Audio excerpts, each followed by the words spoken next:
All right. Hello, parents and guardians. This is Sydney Slager, your student's world history teacher for the freshman year 2020 to 2021. I'm going to do what I do with your students, which is share my screen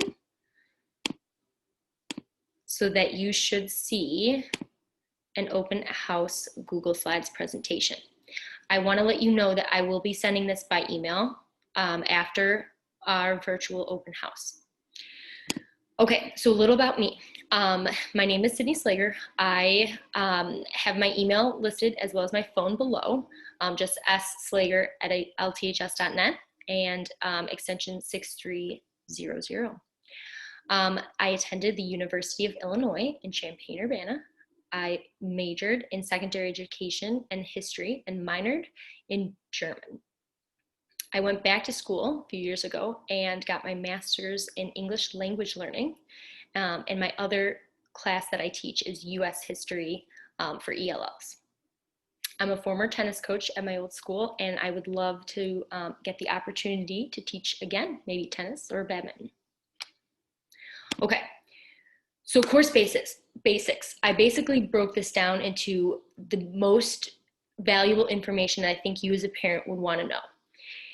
In the gradebook, there are 5 skills that are assessed. So every assignment that students will see in a gradebook is linked to one of the 5 skills. Assessments then are either formative or they're summative. Formative means that they are checks along the way and they don't count in the final grade, but it's essential practice. Summative is the final test or project, performance-based usually, at the end of the unit. The course that we have, so Freshman World History, covers ancient civilizations through modern times. So if we look at the next slide, that's a lot.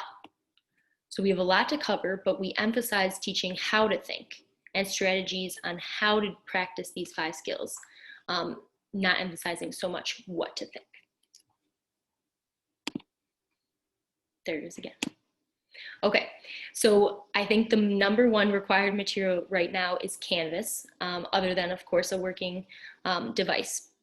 So Canvas, and here's a little snapshot of the Canvas homepage for World History, is where everything is housed for our course. And it actually comes more in handy, I think, than even having the textbook.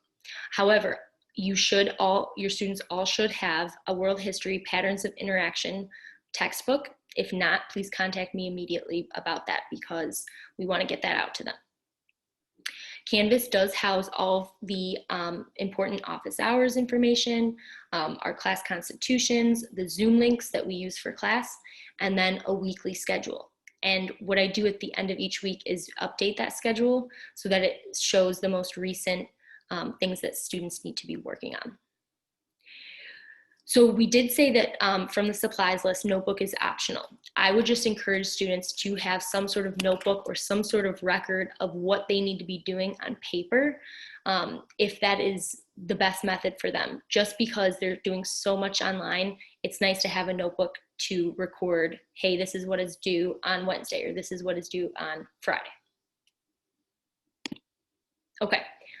Last week, the beginning of last week, students signed a class constitution in which they agreed to be not only prepared, participatory, and interact respectfully, but a bunch of different things that are basically going to help our remote environment.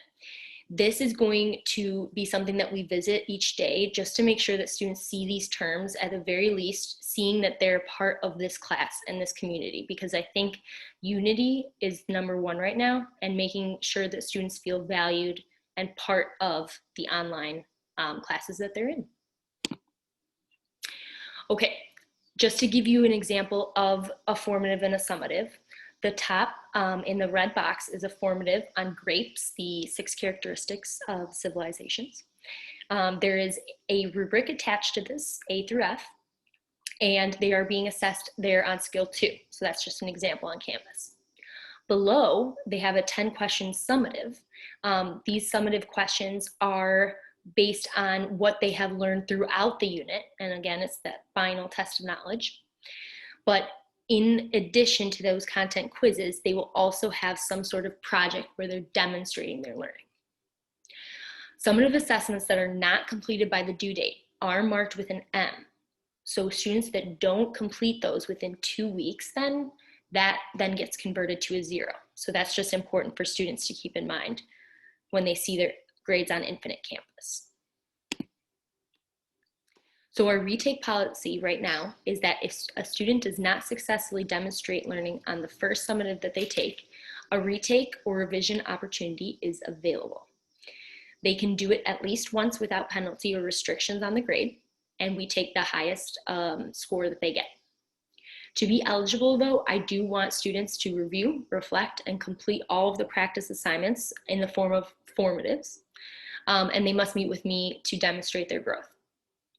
There is a 2-week deadline or until the next unit assessment is given in order to keep it compartmentalized so that the units don't bleed into each other. Okay. Last but not least, here is again my contact information. So that Vita Plena time before school, but also about a half an hour after school each day, I am available, and I have tracked this with an office hours Google Sheet. I've had a lot of students sign up so far, which has been great to just at the very least connect with them. Sometimes it's a simple thing they're asking. They log in for 5 minutes, get their question answered, and then it saves them about an hour of time struggling. So I want to reduce as much time on the Chromebook, but I also think that office hours are good in order to get some more one-to-one interaction with me. If there's any issues, concerns, things like that, our division chair is Mr. Paul Houston, and his email is there, as well as Mrs. Val and her email.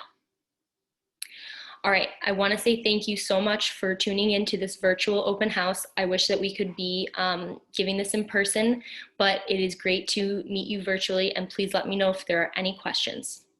Bye-bye.